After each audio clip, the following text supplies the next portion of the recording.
我突然有一个灵感，我想请一个在这里玩的年轻人听一下他对旧世界和新世界的看法。我介绍一下，这个男孩子名字叫发边，你来。Bonjour. Alors, j'ai juste une question. Notre sujet, c'est... Comment traduire C'est très subtil. Ça s'appelle l'archer ancien monde pour recevoir le nouveau monde. L'archer ancien monde pour recevoir le nouveau monde. C'est-à-dire les anciens bâtiments qui vont être reconstruits pour avoir des nouvelles fonctionnalités dans notre monde actuel, c'est ça? Non, mon idée c'est que ce sont des lieux qui représentent la mort et en même temps ça représente l'espoir. Et nous devons d'abord lâcher ancien monde, ensuite on recevoir un nouveau monde. Et je trouvais ce lieu, il est parfait pour entrer dans ce sujet, cette porte. Et c'est-à-dire, c'est pas vraiment un rapport avec le bâtiment, c'est un rapport avec le spirituel. Ok, je vois. L'ancien monde, nous devons lâcher. Ok, ouais, je crois comprendre. Alors du coup, je vais me baser sur ce lieu pour décrire et tout. Mais alors oui, ce bâtiment il est très ancien, du coup il a 500 ans. Et donc là il dépérit, il se dégrade. Les habitants qui avaient là-dedans ne sont plus là maintenant malheureusement.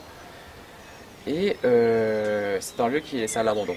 Mais il y a des gens qui viennent explorer.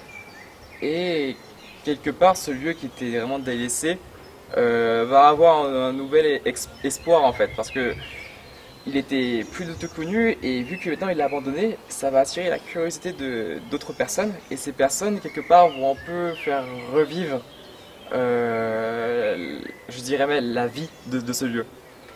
Coup, voilà. Et pour vous, ancien monde, c'est quoi? Et nouveau monde, ça représente quoi? Ancien monde, je dirais, c'est tout ce qui représente nos anciennes techniques. Vous voyez? Par exemple, ce bâtiment, il est très ancien, il a une technique de construction différente des nouveaux buildings qu'on peut faire aujourd'hui. Donc vraiment, moi, l'ancien monde et le nouveau monde, c'est vraiment tout ce qui touche par rapport à ça. Et par exemple, vous êtes quel âge? Ah, j'ai 17 ans. 他只有17岁。Alors, en vous, nouveau monde, vous souhaitez elle soit comment? Un nouveau monde, je dirais que ça serait un monde où tout le monde pourrait se concilier là-dedans. C'est-à-dire que tout le monde puisse trouver son bonheur, que ce soit dans les nouvelles constructions, dans les anciennes constructions, mais il faudrait quelque chose qui puisse vraiment souder toutes les personnes pour qu'ils puissent vivre en harmonie. Génial. Merci beaucoup, merci, avec merci plaisir. beaucoup, merci, Avec merci. plaisir. Passez une bonne journée du coup. Au revoir. Au revoir. Et 看来新的一代的年轻人，他们对新的世界和你们的看法是没有区别的。所有的人都在幻想一个新的人类命运共同体。它主要的内容是说，他希望下一个世界是和谐的。我们继续。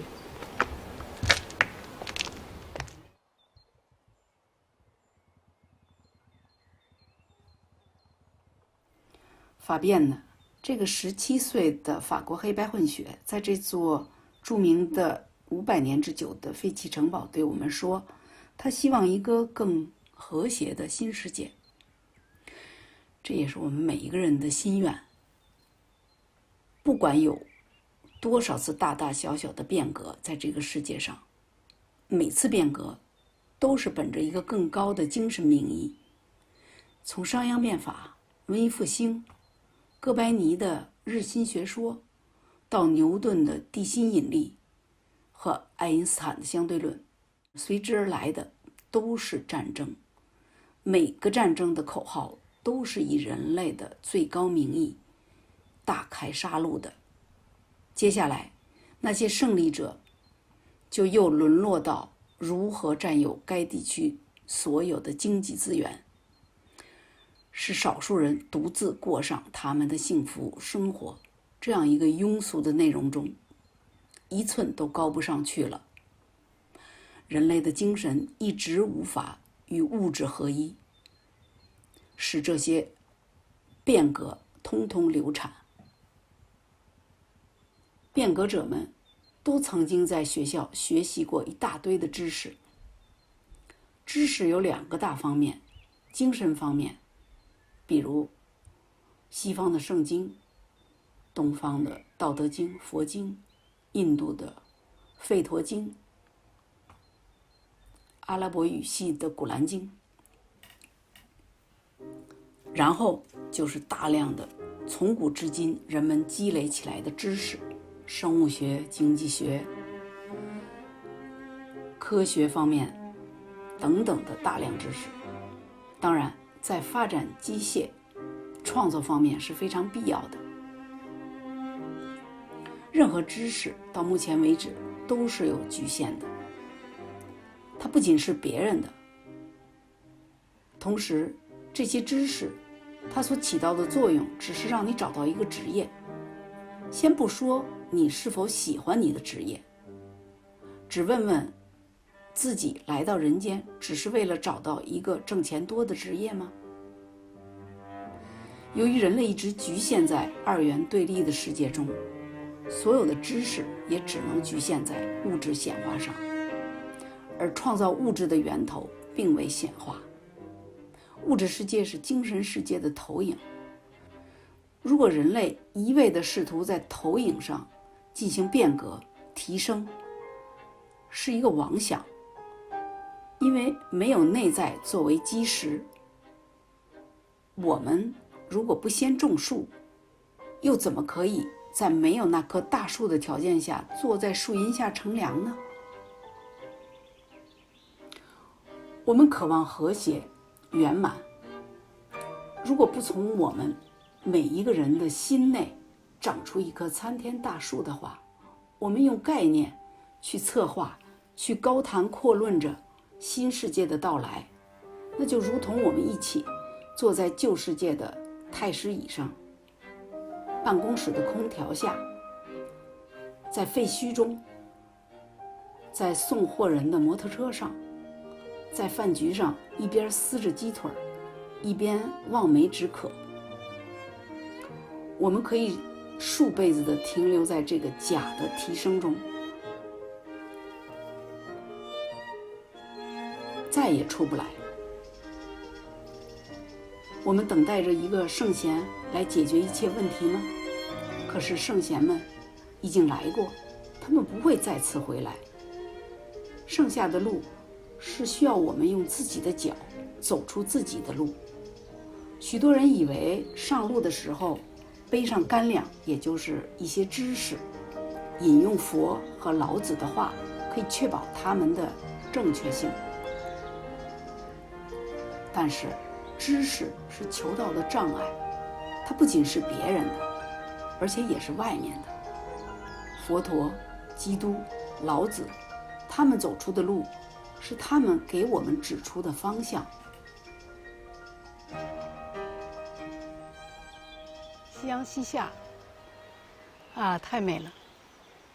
这真是一个童话般的地方，即便它是一个被废弃的，可以想象在500年以前它是一个什么样子。不过有一点可惜哈，我们可以看见旁边有一个水泥的工程，所以我们明显的看到了一个是消费世界，一个是封建世界。那么我们下一个新世界是一个和谐共生的，我们的每一举每一动都会想到生命是一体的。那样的话，我们的生命将进入一个圆满、美好和有觉知的状态。大家都知道开水的道理，我们在煮牛奶、煮水的时候，当它沸腾起来的时候，其实它的底下已经沸腾了。水蒸气根据不同的温度凝结成水，一会儿膨胀，又一会儿缩小。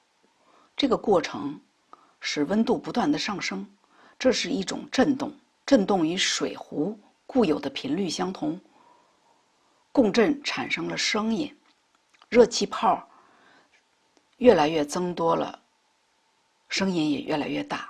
当水完全开了以后，那几乎就没有声音了。水壶是三维冷漠的世界，水分子是每一个人，火是社会现象。那么新旧世界的转换不是靠壶，而是靠水分子。当半数甚至不用超过半的人心开始回观自己，开始担当自己的责任时，那么那个新世界已经是大势所趋了。和谐美好，人人平等，每个人都可以准许自然的敞开，自由的体现他的个性的那个世界。那样的世界其实并不是一个所有的小孩子都是乖乖的甜甜的嘴，满街都是男人是雷锋，女人是穿裙子涂口红的雷锋，所有人都在做善事。我们曾经谈过善是一个自然，善良不是一个观念。如果一些人把道德以及行善当作可以用来彰显自我的标签，用头脑来指挥自己去行为，这种善不仅不是善，而是沦为一种表演。这样的同胞要么是对自己成功手段感到不安，要么是在自己的成功之道上还有贪欲，要么就是踏上了一条漫长的开悟之道。他们努力地把自己扭曲地拉上舞台，而表演完毕之后，他们会疲惫的连卸妆的力气都没有了，立即掉入了纠结痛苦之中。如果我们可以真实地面对自己，而不自欺欺人地去观察自己的起心动念，不要思考，只是观察和接受，那么你就不再是修行族群中的鹦鹉，你也不是佛与权威以及上师的赝品。你把所有的时间和能量通通赏给你自己的自然和真实，旧世界就将在你的内部无影无踪，你的心一定会越来越美，那么善将在真实的莲花中大放光芒。当所有的人都可以拥抱他的短板，所有的人都不去评判别人的短板的时候，那个新世界就已经在这儿了。我们回到这个城堡，我自己心中就有这样一个计划。在法国，像这样的城堡很多很多，他们在荒废，他们很便宜，便宜到不如你家公寓的那个厨房，就是这样便宜，但是没有人要。他们却在旁边盖一个简易的水泥的、快速的工业的一个水泥盒子，在那边。但是和这个城堡比起来，它已经500年了，所有的艺术家都在里面画过、雕刻过，它是一个500年的宝贝，它依然站在这儿。有很多人自愿的在里面支上柱子，为了它不倒塌。那么我们可以想象旁边的这个水泥盒子，它可以坚持多长时间？50年。世界无常，世界无常，它使得很多东西，如果你过早的下结论，你就有一种拔苗助长的效应，你会直接提早的阻止那个事情的茁壮成长。所以我们在我们的新的世界的壮景中，我们不能废弃旧的世界，因为所有的东西都是你成长的基础。这就是说，好与坏之间，好一定会转换成一种不好，坏也一定会转换成一种不那么坏，最后是好。万事万物是一体的，如果我们不从一个分离中，我们就不可以看到我们真正的面目。没有绿，你怎么可以看到花是红的呢？人类历代的变法、变革为什么失败和流产？那是因为我们不愿承担责任，否认自己孕育的婴儿为我们自己的创造物。因为我们在怀孕之前并没有做爱，而是在作战。事后我们否认说，这不是我们创造的孩子呀，是别人的，他太像一个怪物了。为此我们继续变革，我们继续挣扎，给他做了无数个整容手术，希望他不再那么吓人，结果事与愿违。我们钝化僵硬的心灵，不断地推卸责任，同时又希望这个世界是美好的。那么现在只有一个出路，就是充满真实的爱，与万事万物合一。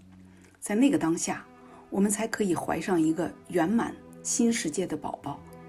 他从旧世界通过当下之门出生，我们无法唾弃旧世界，也无法唾弃旧世界的宝宝，因为它是我们每一个人心理认知的结果。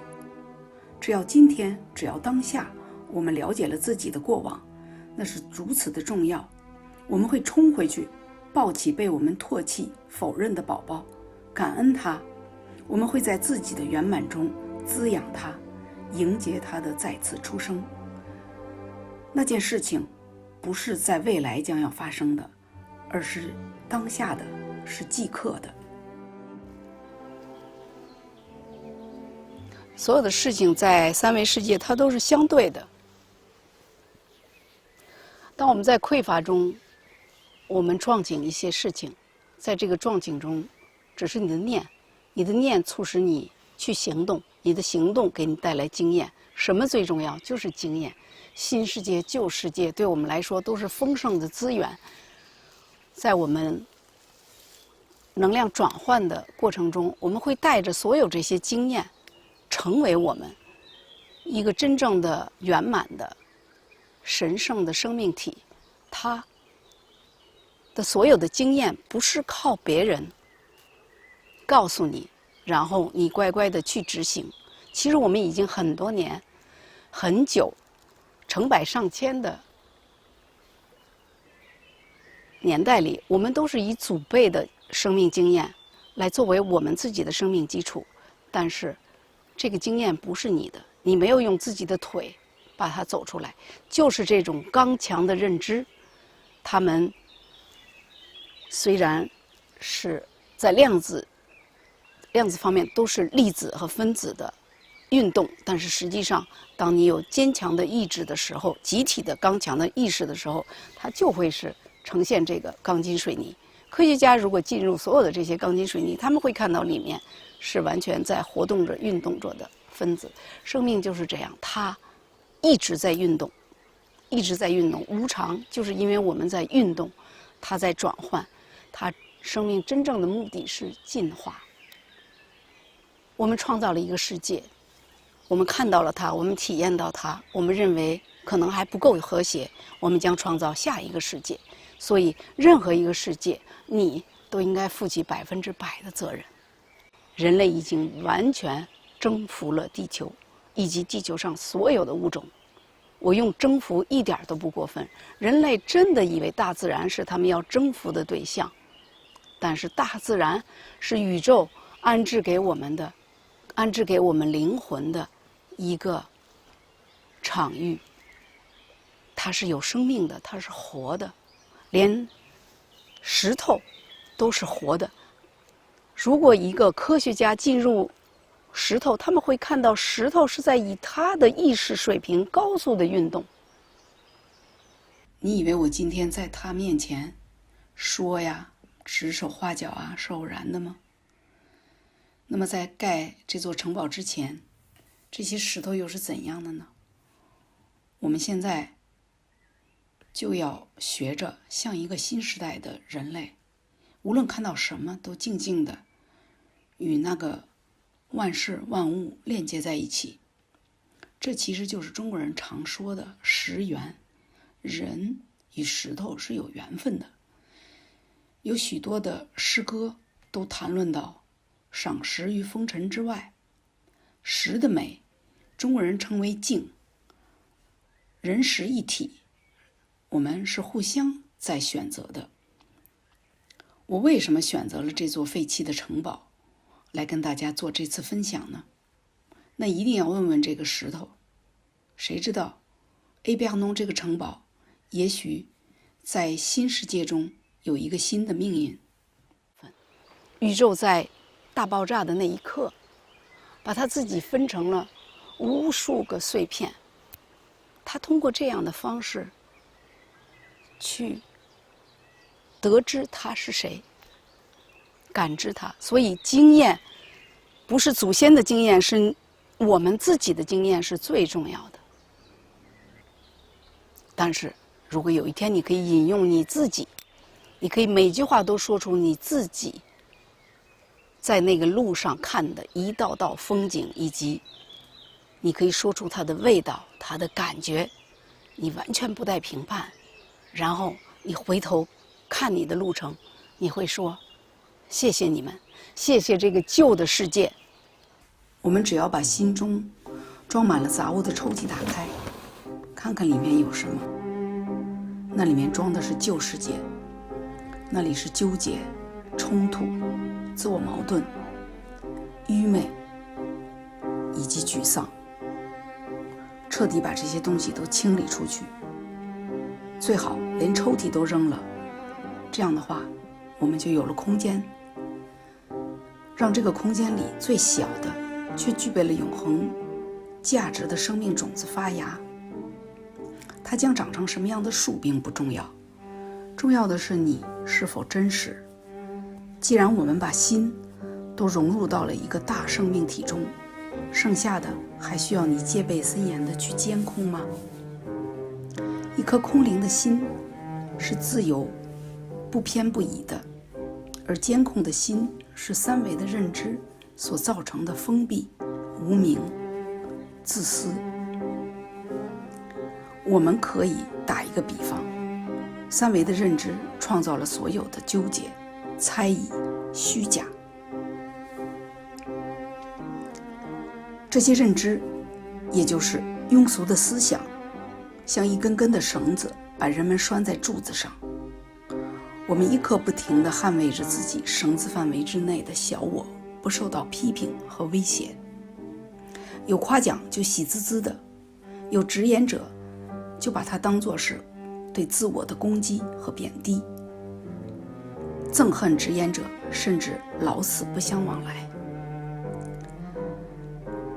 这样的我们被这个小我拴得紧紧的，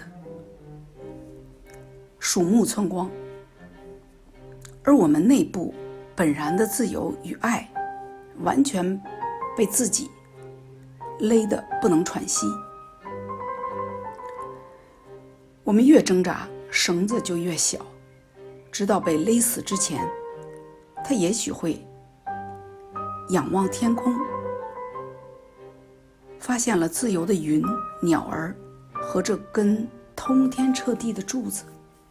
于是新的维度在痛苦的背后显露出了生命本身最大的善和真，在我们心中苏醒了。